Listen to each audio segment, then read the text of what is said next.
So yeah, basically, I've seen like a lot of some reviews on this, basically just saying that this is a thriller. It's like a literary thriller. So literally on the back, um, Miranda Beverly Whitmore says, "A whip smart, chilling tale, a page-turning literary thriller whose final shocking twist you won't forget." It's like I would say it's really smart. I would say it's really chilling. I would say it's page-turning. It really is. Is it a literary thriller though? I would disagree. So I I think this is a really, really good book. It's just not a good thriller. And so I think calling it a thriller is like a disservice. I was thinking to myself, like, what constitutes a thriller? Well, literally the word, right? To be thrilled. And okay, what constitutes to be thrilled? Some sort of suspense, some sort of tension, things like that. I would say that I didn't really feel any suspense or tension in that. Like, some kind of tension, but not really suspense. I think suspense is something that I didn't really feel in this book. So I'm going to dive into spoilers just right now, basically. So If We Were Villains is it's a book that is, the premise is there are these seven students who are in their final year of this prestigious art school. There's different disciplines you can study in, but they're studying in, I think, theatre, so they're doing exclusively Shakespeare. And they're these seven friends that are like family now, that have grown up in these 4 years of doing theatre. And so you know that one of them, called Oliver, he's in jail for a crime that was committed. And he's innocent. He knows that he's innocent, so like he's completely innocent.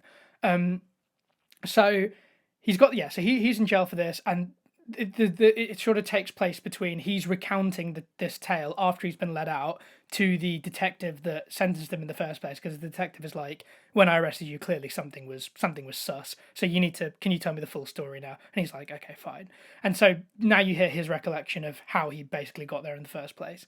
So why put him in jail in the first place? Because like he confessed to it, and he gave all of no, but he gave all of the correct corresponding evidence, that like he led them directly to where the murder weapons were, and evidence like that. He described exactly what happened, so he altered it. And throughout the book you realize why nobody kind of said the opposite. Like everyone kind of agreed with him, so it all kind of led there. But the detective is sus for another reason, which is also revealed kind of later in the book. But so firstly, like, what is really, really good about this book and why you should read it? It's just because of the interplay between all the characters. I said I'd do spoilers. I actually keep it non-spoilers for a little bit. It's the interplay between the characters. So it's like the chemistry, the dialogue between them, their relationships, how those relationships change, grow more complex, things like that. All of that is really, really, really good, and it's really engaging. Like, that's, in my opinion, what makes it chilling and what makes it page turning and what makes it smart, because of how well these relationships and dialogues and character exchanges are written. Because of that, I think it's really, really good. The atmosphere created in this kind of cult-like place is wonderful. It's like engaging, it's enticing, it's seductive. It's all these extremes of all these emotions, and you really feel that as well. You really like, the book tells you that, but it also shows you that. So I kind of let it off for that. Like it does say at one point something like, oh, that in this place there are like extremes of like lust and all this stuff, but it also shows you that, which I appreciate. So that's really, really good.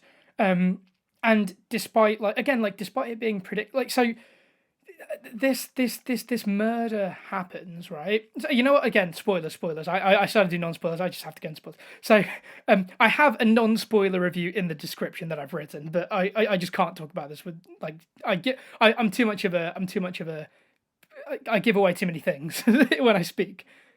Yeah. So a murder happens. One of them. So there's, because of the 4 years, they've been, at the end of all the plays they do, each of them are like typecast into like the same character roles. And so this specific play, the cast has been changed. And so this creates a bit of a rivalry, because there's someone who's usually there's a guy called Richard. He's really headstrong. He's like the ideal person to be like the main heroic strong character, or he always gets the limelight. He's always like admired and adored, and he gets swapped by someone else. And so this creates a bit of a rivalry, and Richard's pride really can't handle it. And so this creates a bit more of that. And then basically Richard is found murdered, right? He's found dead. And everyone's like, what happened. We don't really know what's happened. Who could have done it? And so this is where I'm like, this is where this is not a thriller, because it's just so obvious who murdered him. Like it's just so obvious. Like, so I'm just gonna yeah, of course, yeah, I called it like instantly. Like again, I'm really bad at this stuff. Like, I'm not good at guessing, so I usually don't guess. So I was like, but I called it instantly. I was like, oh, it's probably this person. And guess what it was? At one point I didn't think it was, and I was hoping that it was. I was hoping I was wrong, but at the same time I kind of wasn't. And I'll talk about that in a sec as well, because there's a reason why it's kind of, these things are really tricky, and there's a reason for that, I think. But so yeah, so basically, this is the evidence I had to get to the conclusion that I got to. So Richard, and so the main person's Oliver. His best friend James, who he's also roommates with. They've been growing up for like 4 years in this academy as well. They're like thick as thieves, and so James gets the main role instead of Richard, so Richard gets really pissed at James for this, and he starts doing stuff like hold it. Like, there are scenes where he has to hold James' wrists, and he just holds them way too tightly, and it causes him to like bruise and stuff. Richard was abusive to his girlfriend Meredith, all of that stuff. Meredith's like the most attractive girl in the year as well. There's only 7 of them. There's like 3 girls, so it's not really it's not like a sweeping statement, but it's like, but she's really gorgeous though. The book says, and so Richard and Meredith are kind of like this power couple and all that stuff. And so Richard's really abusive to Meredith. He's kind of starts hitting James a bit more than like, but really subtly, like with the wrists thing, like bruising him more than is needed, things like that. And so it's not good. And then Richard ends up murdered. And so in the events that precede this, it's like Richard gets out, like, it's the first night of this play, Caesar, that they've done. Everyone's drinking, having a good time. There's this big party in the whole academy. Everyone's there. And Richard is just alone, just like drinking really heavily, and then he gets really angry. He sees like a third year talking to his girlfriend, so decides to punch him. And I'm like, okay. And then he decides to like, he's asking, like, he's trying to pick a fight with Oliver, he's trying to pick a fight with James, trying to pick a fight with everyone. And then what happens is Meredith takes Oliver, and they basically sleep. They sleep together, and Richard is aware of this. And he starts like banging on their door, and they just like, they just ignore him, and they start doing stuff. And Richard leaves. And then Oliver wakes up, and there's like a knock on the door, and one of their friends is like, you need to come, something's happened, you need to see this. And as he's going there, he sees James like naked, cleaning himself in the bathroom, and he's like, what happened? And James like, I had too much alcohol, like I threw up, I don't feel too good, I feel really, really sick. And James, like, he looked like, apparently he looks awful, like shell-shocked, like horrible, he's naked, and I think there's some blood, maybe not blood, but there's definitely loads of alcohol, he's throwing up, he feels awful. And so Oliver's like, oh, okay, right, okay, but something's happened, we need to go. And James like, okay, I'll be there. And so they go, and Richard is on the he's in like the water on this dock of the academy, because there's like this lake, and he's in the water, and his face has been smashed in, and he's like barely alive, and they all make the conscious effort to basically let him drown to death, because they're just like, he was such like a dick to them that they were just, he was abusive, and he was like getting in the way of everything, and they were just like, we shouldn't help him. And so but everyone has also come to the conclusion that, like, Richard's been drinking, he could have stumbled there, but also his face has been smashed in, like, someone has done this. So there's this kind of mystery of, like, someone has done this. And number one, I don't even think the book really touches on this mystery. The book more touches on the repercussions of them, like, it touches on the repercussions of them keep, like, dealing with the guilt of letting him drown to death, basically. It deals with that.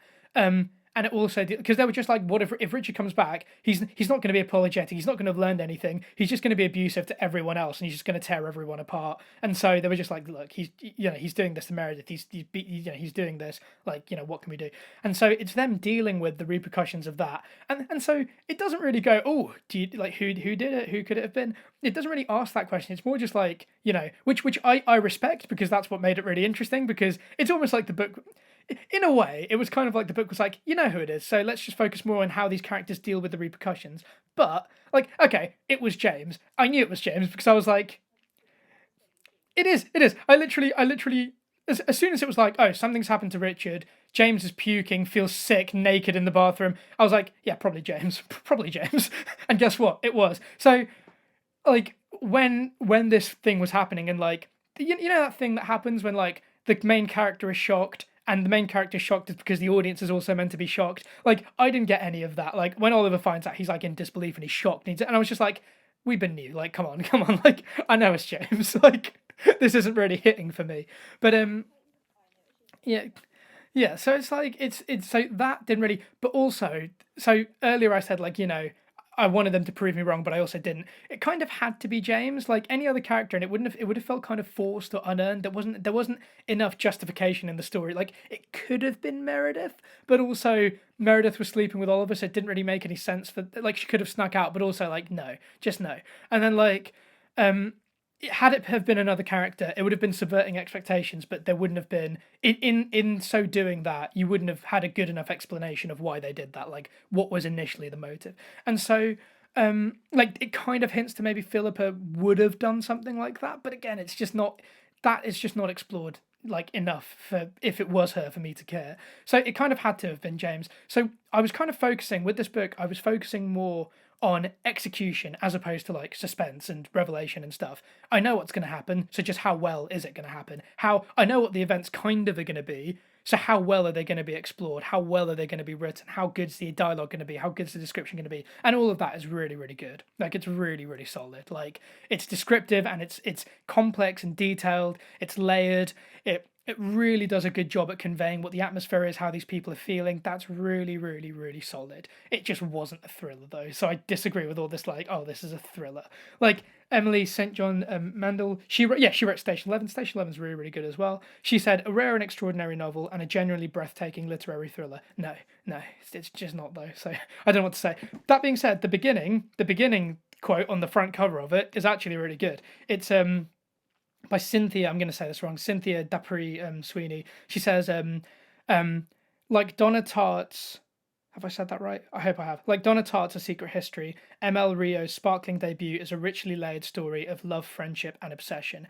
Agreed. Agreed. That is also true. It is that is true. So it's not a thriller, but it is a richly layered story of love, friendship, and obsession. I Richly is an interesting word. I think it's layered. I don't know if it's richly layered. I think there's like two layers. I wish there was more. And I think like this basically reading this, I couldn't help but think it's like these four people. They're in their final year. They're thick as thieves. They're doing all of this. I just couldn't help but think of like Harry Potter. I was like, imagine reading like Harry Potter, but just reading like the Deathly Hallows, or like reading the Half-Blood Prince and the Deathly Hallows, and not really reading the rest of the books. It's like the impact and where the characters are. It's like you haven't really grown up with these characters, so the impact and the things they feel, it's harder to latch yourself onto. And I appreciate like this is a single book, it's a self-contained story, it's got time restraints, but I just feel like you could have cut out some of this book and replaced it with detailed flashbacks of certain things that led to certain moments. It alludes to things that happened and it talks about some things. It's like, oh, this reminded me of this time when we were doing this. That's great, but I want to read through it in the present tense. I want to be taken back to that flashback and go through those motions. I think that would have really helped in caring more about these characters, which is weird because I said the relationships are really good. They are really good. They're just not great. Like they're really, really good. They're really, really richly done. Not rich. They're really, really good. And they're really, really well done. But I just feel like I wished this 3 years of talking about this, like they've grown up and they know how each other's, how their mannerisms are and they know each other. It's like you're telling me all this and you're showing me it as well. But I want to know how. I want to see that more. Like I can't really take that for granted because like I can take it for granted, but that won't make me latch onto it or care about it or understand it as much. So it's like it's not really done that for me in that sense. So yeah, that's where I'm just like in an ideal world, like 3 books on each of the different years, or maybe 1 book on each of the different years, or just a longer book, but it's got more detailed flashbacks into where it's gone. Something like that would have been really good. That's what I was thinking. Like, I was like, 3 separate books. Does there have to be like an event? Like in Harry Potter, there's always an event. It's like that's why I'm like, make it just include it in this book, but allude to specific moments in first year, second year, and third year. Allude like talk about those things and explain them. So it doesn't have to be a contrived story for each year, but you've still got passages that show why these characters are in this place. In my review, I kind of said on Goodreads, I was like, it's like going down on a roller coaster, but not having gone up, and it's like.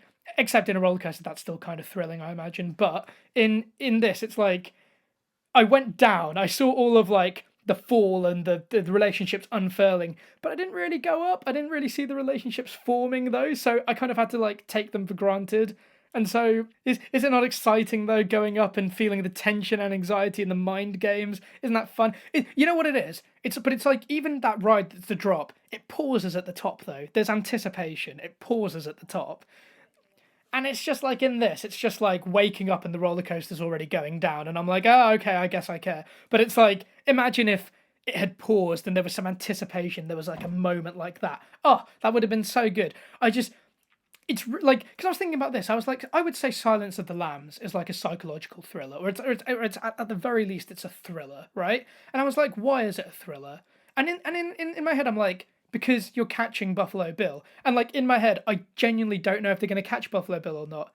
Yeah. And even if I knew that they were going to catch Buffalo Bill, there's so many other variables. How are they going to catch Buffalo Bill? Is Buffalo Bill going to kill someone else? There's someone else there. Is she good? Like he's got another person, so is that person going to die? Like there's all these things. Is Hannibal Lecter going to escape? Maybe, but it's like you could kind of predict those, but the way the execution is what matters there, and also there's enough variables for there to be anticipation. Is it going to happen in time? Whereas this, the variable here was just like, who did it? We know that Oliver took the fall, so it's not him. Richard's dead, so it's not him. It could have been any of the others. Um, but it was probably likely James. Like who, like Oliver took the fall for this person. It's probably going to be for his best friend who he's got a complex relationship with. Probably going to be for that, you know. And if you were going to say, oh well, you know, they're all like family, he could have taken it for any of them.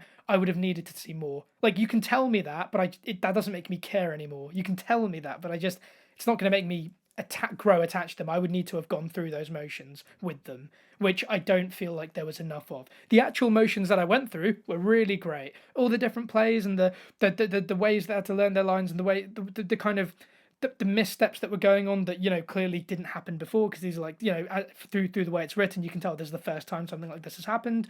You know, all of that is great. Like it's lovely and it's really well written. It's engaging. You really feel like you're in the moment. I love that. I really do. It's just, I really wish it was just explained a bit more. I grew up with these characters a little bit more, maybe just in flashbacks, something like that. It's not a thriller because it's just, I think calling it I think go into it not thinking it's a thriller. Maybe then it will be a thriller because you just won't expect stuff. But if you go into it thinking like it's a thriller, I'm gonna have to use my mind to figure it. Like there's none of. I would very much disagree there. Again, like I kind of think of the Seven Deaths of Evelyn Hardcastle. That was really fun to read, and that was a thriller because you're kind of like, what? This it's just a mystery, and you're trying to figure out what this mystery is. Again, don't think the ending pays off, but the actual journey of that mystery is just fantastic. Like it's just fantastic.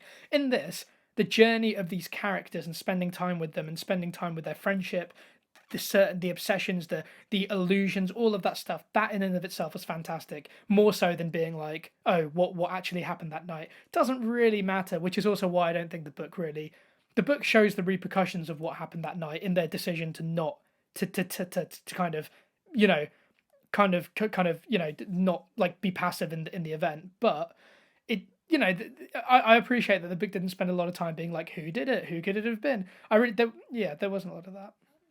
Oh my god, yeah. So okay, so yeah, the ending is this. Oh, there's a twist at the ending. Okay, so what does it say on the back of this? Yeah, but Miranda Beverly Whitmore, she was like, yeah, a whip smart, chilling tale, and page-turning literary thriller whose final shocking twist you won't forget. It's not good. That shocking twist is not good. Like it did nothing for me. It did absolutely nothing for me. So yeah, the way it ends is that so Oliver's recounted the whole story to Colburn, and you know, and so yeah, it was James, but Oliver took the fall because and Meredith basically found out it was James immediately. When Meredith found out, she told the detective, so the detective was expecting to arrest James, but then Oliver confessed and then led all the evidence and did all of that. He made literally no defense case for himself, like he did all of that, and he just told James, he was like, do not do this. There's basically James and Oliver like they loved each other, like it was like this infatuation friendship. Could it have been like really romantic? Probably, like, but they just loved each other but didn't really know how to fully express that or fully come to terms with that. So this was kind of like the repercussions of that in a way, kind of like that, which is interesting. I feel like it should have been explored more, but it is interesting, and I don't think it was subtle. I think it was quite heavy-handed as well, that relationship. Like, okay, so yeah, the twist is this. So what happens is the Oliver recounts the whole tale, and so he was in prison for 10 years, second degree murder, and James visits him, but then stops visiting him after 6 years, right? So there's this 4 year stretch where just nothing from James. He finds out that basically James, with the guilt of it all, had drowned himself, and so he finds that out through Philippa, and so so James had drowned himself. So he goes and sees Meredith, and they start catching up and stuff, and then he starts living with Meredith for a bit, but he gets a letter, which is James's note to Oliver, which was found when he had killed himself, but had finally made his way to Oliver. And in this is an excerpt from Pericles, Shakespeare play, I think, and it's just his monologue about like about Pericles' wife, I think, dying or something, or something like that. And basically the whole point of this is that in the play, Pericles finds out that his wife faked her death and is is in like an island somewhere and just like secluded. And so Oliver, in realizing this, looks at the reports of James's death and finds out that even though in all the articles he's read, they haven't found his body. So they've scoured the oceans, they've scoured the waters, can't find his body. So I guess it's saying that James is very much alive and somewhere, and Oliver could find them and explore their love. That's great. I would have liked to have seen him find James at least. I don't want to know what they want to talk about, leave that to any of it. But to end it there, I'm just like, there's not enough there for me to care about. I'm like, James could be alive, great. But also, if I'm just basing it on this self-contained story of this murder and the repercussions of that, James being alive doesn't really do anything for me. Like, it doesn't. Yeah, it doesn't. It doesn't. It didn't really. It just made me go, great, cool, like fantastic. I don't know. I was kind of done at that point. I was like, the tale has been told, and there we go. Like, and again, while we were talking about this, like I was reading about Rebecca, and the abrupt ending to Rebecca's, initially really surprised me, but I think it really works out. It's like no need to go anymore because the tale of Rebecca has been told. In this, it's like the tale has been told, and you've added this on, which kind of is like a sequel in a way. But it's like a friend of mine said she spoke to the author, and the author's adamant that there's not going to be a sequel. So I'm like, I don't. It's leaving it. It's leaving the ending's open ended, but it's too open end. Like, it's not open ended. I think in the right way. It's open ended like it doesn't hit right. I think if I had just read a tiny bit more on Oliver finding James and saying hi or something, just something like that would have been great. Because then it's like I don't know how I don't know how it's gone. I don't know. All I know is that exchange is going to happen. Whereas in this, I'm like, Oliver's already said that he wants to find James, and he's got this puzzle that he's basically going to find. He's going to try and find James, but like, will he be obsessed in finding James? Will he not? Like, these questions are not as engaging as if he's already found James.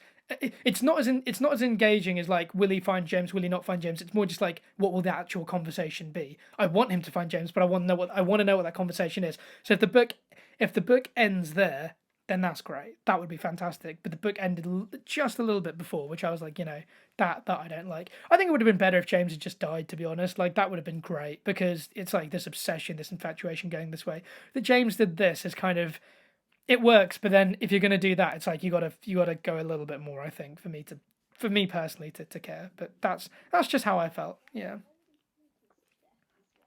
Just so that him and Oliver could find each other, I guess. That he'd fake it so that him and Oliver could find each other and explore their love. But I'm just like, that, I don't know. I think it's one of those things. It's one of those things, It's just one of those things. Well, look, I've said my piece on this. I've said my piece. It's a good book. It's really good. It's not a good thriller, but it's a really good book. It's really well written, and it's worth reading just to enjoy the journey of these characters, just to enjoy the mix of emotions and the relationships and the character arcs in the story that we do get is really good.